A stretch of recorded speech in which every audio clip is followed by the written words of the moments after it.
Mi nombre es Freddy Escobar Moncada, soy el representante legal de una cooperativa multiactiva de paz en un departamento que se llama El Cesar en Colombia.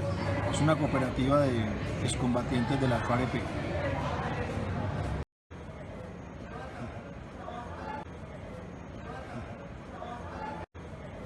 Freddy, ¿cómo fue el inicio de tu llegada a la experiencia política en la juventud? Bueno, yo llego básicamente porque en mi barrio, con las dificultades propias de un barrio popular, pues me empezó a sentir como la convocatoria, como el sentido colectivo de la comunidad, y de muy temprano participé en grupos juveniles, a veces incluso de la iglesia, de gestión ahí de la Junta de Acción Comunal, y allá me formé profesionalmente en eso. O sea que es una actividad, la tuya, la actividad política que comenzó en el barrio, Sí, se puede decir así. en la comunidad. Digamos que la sensibilidad por lo colectivo arrancó ahí. Ahí arrancó. Sí. ¿Y tu familia era de un estrato medio? ¿Cómo es el origen tuyo ahí? Pues yo vivo en un barrio que es considerado, puede ser considerado como estrato medio en Medellín. Sí. Luego pasás a la academia como estudiante. Sí, ingresé a la universidad en 1991 a estudiar trabajo social. Y ahí tu actividad política se vincula a algún grupo en particular, Sí, a la FARC en la universidad. a la FARC-EP.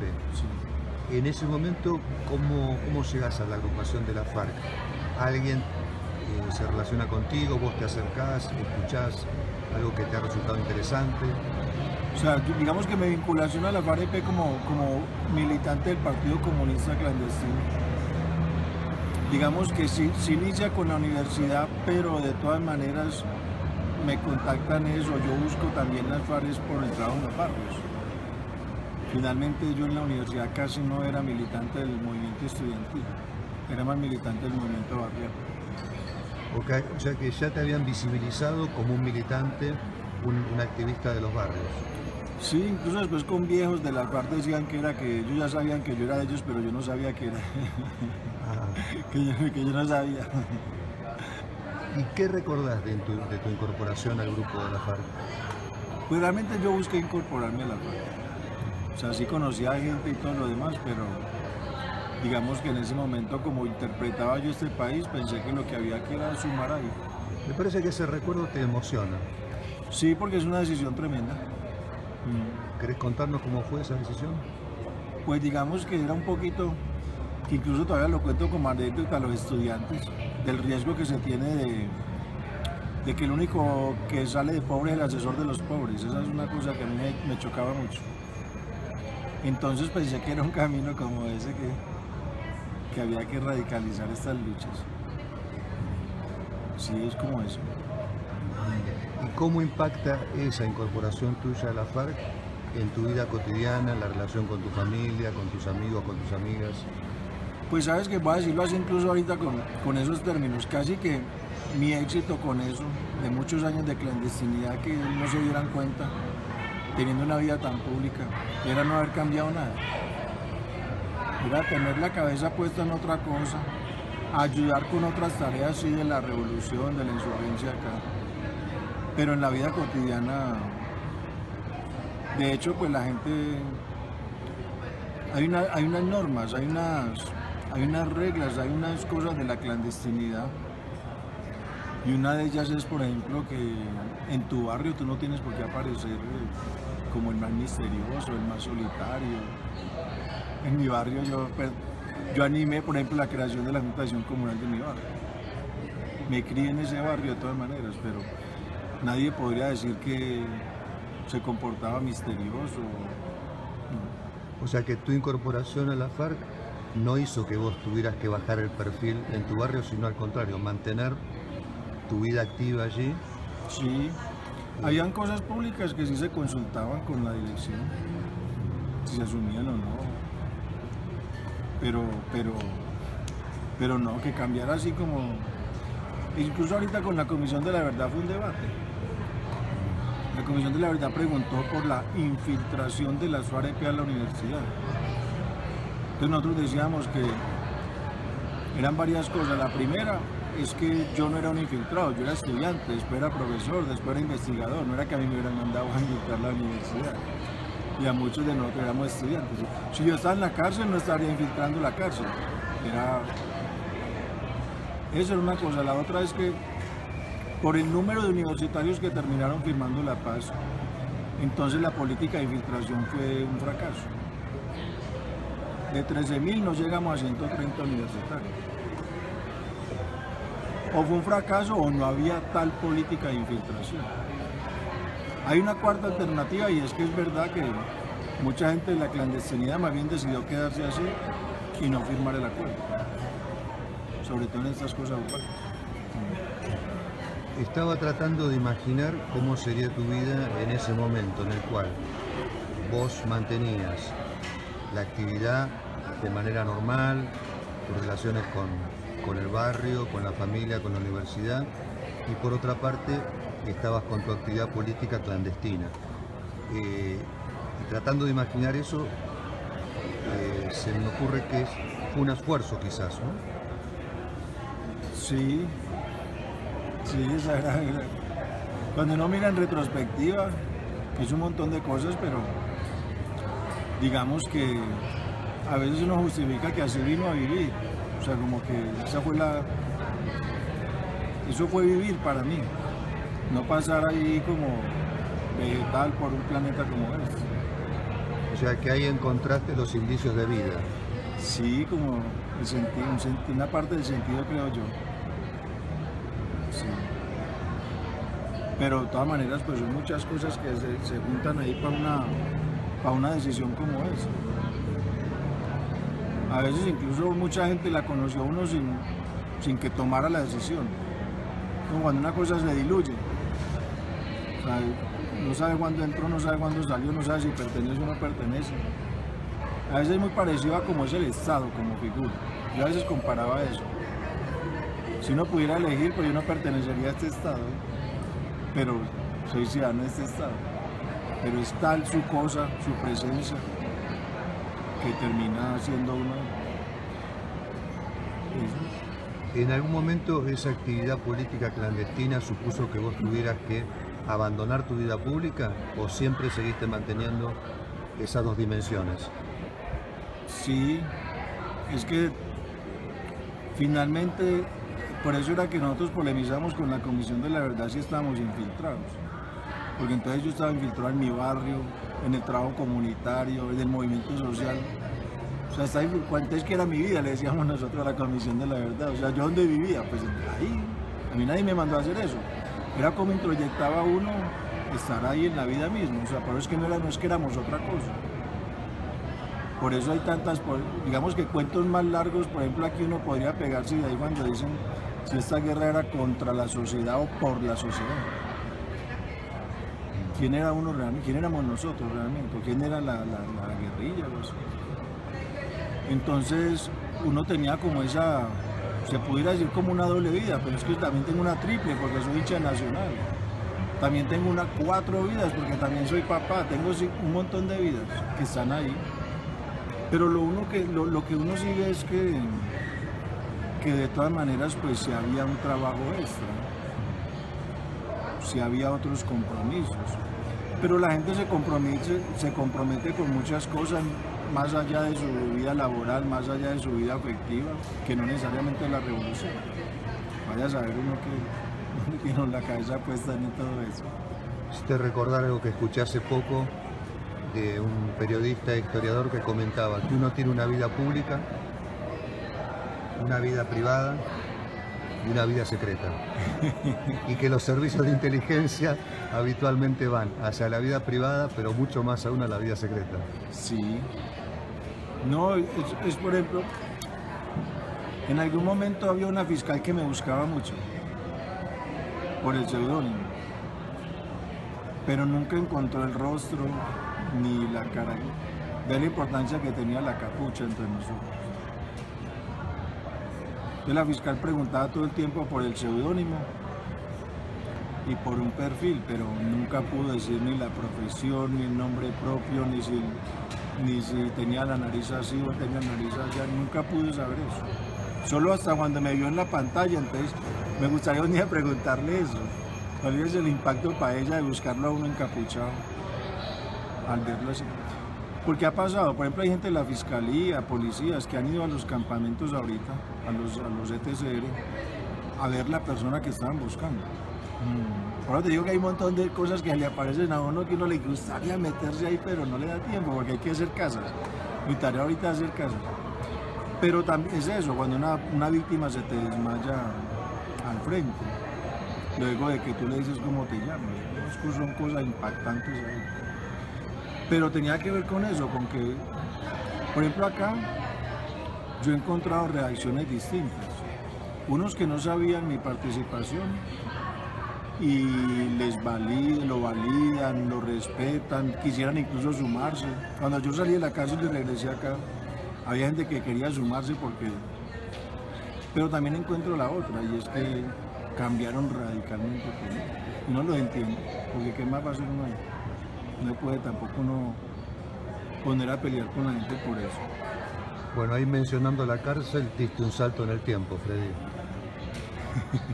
No debe haber dado un montón de saltos. Quería preguntarte sobre la actividad guerrillera de la FARC, justamente cuáles eran las premisas, la consigna, los objetivos de la FARC. FARC tenía un objetivo estratégico, la toma del poder político para el pueblo y la instalación del socialismo. Ese era el objetivo estratégico de la FARC. Tenía un plan estratégico. Cuántos hombres, cuántas mujeres, cuánta plata, cuántos aviones, cuánta gente, cuánta cosa y unas condiciones también del país. Ese era el planteamiento. De hecho, todavía el himno del partido termina así: socialista el futuro será. Ese era un partido comunista. O sea, la guerrilla en armas era un ejército. Pero de vez en cuando que teníamos unas actividades dentro, cada escuadra guerrillera se convertía en una célula de partido. Entonces adentro funcionaba a veces como partido. Esa es una de las particularidades de este país. O sea, generalmente había un partido y un ejército. Este era el partido y el ejército, todo junto, la familia, un montón de cosas. Entonces, ese era como el sueño. De todas maneras, habían unos programas, hoy día no hay programa, pero había una plataforma, más o menos unos puntos. Y para los diálogos con este gobierno y con los anteriores había una agenda, pero como una negociación no se entra solo. Sabes cómo entras, pero no sabes cómo sales. ¿Tu participación en ese proyecto estuvo limitada solamente a hacer un activismo político o también participaste de acciones armadas? Acá era un partido clandestino, solamente nos dedicábamos a eso. Parte de las dificultades que finalmente tuvo la guerra es que las fronteras entre lo político y lo militar terminaron muy débiles en tu actividad. Por ejemplo, yo podía estar aquí, pero si me llamaban a recoger un herido, eso es una actividad política, una actividad de la guerra, ¿qué es eso? ¿Y te tocó esa responsabilidad? Sí, no, aquí era permanente. Aquí permanente era una... Medellín de todas maneras es un centro importante para eso, para la salud, para la logística, para muchas cosas. Entonces eso, pero yo siempre me dediqué a eso. Sino que ya después de que salí de la cárcel, que me tuve que ir de Medellín, entonces ya... Pues sí permanecía más con la guerrilla, pero no tanto porque fuera acciones armadas, sino que hay otras tareas. Por ejemplo, lo que nosotros llamamos aquí una maestría en ciencia política o en economía, es una maestría en inteligencia estratégica. Tú te pones a ver la escuela de inteligencia del ejército y coges eso y son dos pensum, dos currículos, política y economía. Esa es una maestría de inteligencia estratégica. Entonces, imagínate, yo formado en ciencia política, algo podría aportar por allá para eso. Ya que me has mencionado la cárcel en dos oportunidades, ¿cómo llegas a esa instancia de ser encarcelado? Me capturaron en un bombardeo. ¿Cómo fue eso? ¿Puedes contar el detalle de la situación? Pues yo iba allá al monte con frecuencia, un puente, un fin de semana, vacaciones. Entonces, un día fui a uno y ese campamento lo bombardearon. las Fuerzas Armadas. Sí, la Fuerza Aérea. Eso. Y como a los 10 días, entonces ahí es una locura, un bombardeo es una locura. Y como a los 10 días, luego del bombardeo quedé solo. Y como a los 10 días me capturaron. ¿Quedaste solo allí en el campo, en el territorio? Sí, que nos perdimos. En ese momento corrió riesgo tu vida. Sí, claro. Un bombardeo, sí. Sí, estuvo cerca. Sí, cuando me capturaron tenía 2 tiros aquí. O sea, tenía las conchitas ahí. Cuando la enfermera miró y me dijo, hay un sargento también, dijo una expresión muy grosera también entre nosotros, pero usted se salvó fue de milagro. Sí, porque el soldado me cogió así en el piso. Yo estaba en el piso y el soldado me disparaba, yo no sé cómo no me mató. ¿Te disparó estando vos en el piso? Sí. Pues en medio del combate, no es que me habían capturado, sino que ahí logré volarme de ahí. ¿Pero ahí te dieron por muerto cuando te dispararon? No, No. sino que como era un combate, pues les tocó ocuparse de otra gente y yo salí de ahí corriendo. ¿Y cuando te captura una unidad del ejército? Me capturan porque ya yo llevo 10 días caminando solo por el monte. Iba pues, cuando yo salía a esa vereda ya iba como un indigente, con la ropa rota, raspado, rayado. ¿Cómo te arreglaste en esos días para la supervivencia? Solo agua que me encontré y orines, pero ahí no había nada para comer. Yo vi una película de un sobreviviente, creo que se llama 124 horas, algo así. O sea, hay un chico que va en Estados Unidos, va en bicicleta, va caminando, recorriendo ahí, y entre unas piedras de repente mete la mano y cuando la fue a sacar, no logró sacarla. En el Cañón de Colorado. Eso. Y el chico ahí, yo vi la película y esa película para mí es muy bien lograda porque todos los efectos que ese muchacho mostró ahí en esa película, yo los viví. Sí. Llorar, reír solo, desesperarme, tener calma, ver comida donde no hay. Yo vi esa película y este sobreviviente es...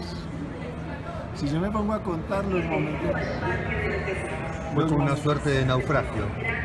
Sí, porque es que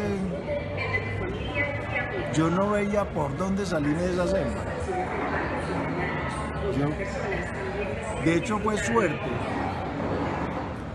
Creo yo que yo soy una persona de suerte, pero en la guerra hay muchas cosas de suerte. Yo encontré la salida sin estarla buscando ya, prácticamente porque me resbalé. Una cosa con una suegra que tenía ahí, en ese pueblo. Bueno, usted dice... Vos llegás a ese pueblo, de repente en tu recorrido, que estás... A nosotros nos asaltan en el campamento, un bombardeo. Y después hay un ametrallamiento y hay un asalto. O sea, el ejército desembarcó. Y ahí todo el mundo se fue. Yo salí con 3, 4 personas. Nos alcanzan a los 3 días. Matan 2. Y ahí quedo yo solo. Al día 11 del bombardeo ya yo logro salir a un pueblito. Me denuncian. En el pueblo. Sí, como en una vereda. Ese pueblo nos comentaste que era el pueblo de tu madre. Sí, Aguadas Caldas. O algo azaroso. Sí. Y más cuando... Es que pasó otra cosa ahí que es un rollo, porque resulta que cuando me capturan ahí,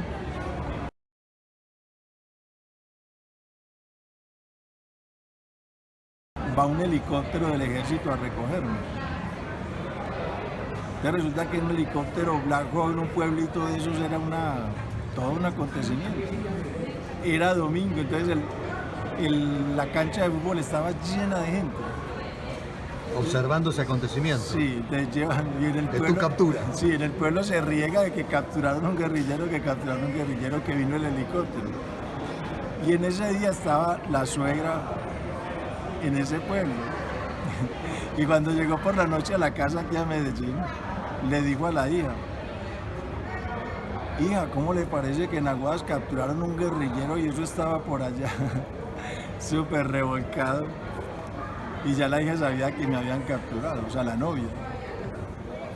Y se sentaron a ver el noticiero juntas y cuando la suegra fue viendo que,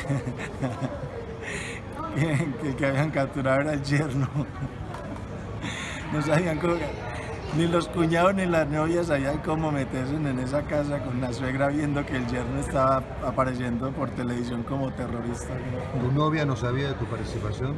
En la Pues ella sí sabía, sí. No necesariamente, digamos, toda la actividad que se tenía, pero obviamente si uno está compartiéndolo con una persona, tiene que mínimamente casi que enseñarle condiciones de seguridad con uno. O si no, habría que mentir mucho todo el tiempo. Había gente que prefería mentir. Pero no, de todas maneras, pues uno se junta también con gente que más o menos... Hay coincidencias. Sí, sí, porque imagínate, sería muy difícil la vida así. Sería muy horrible.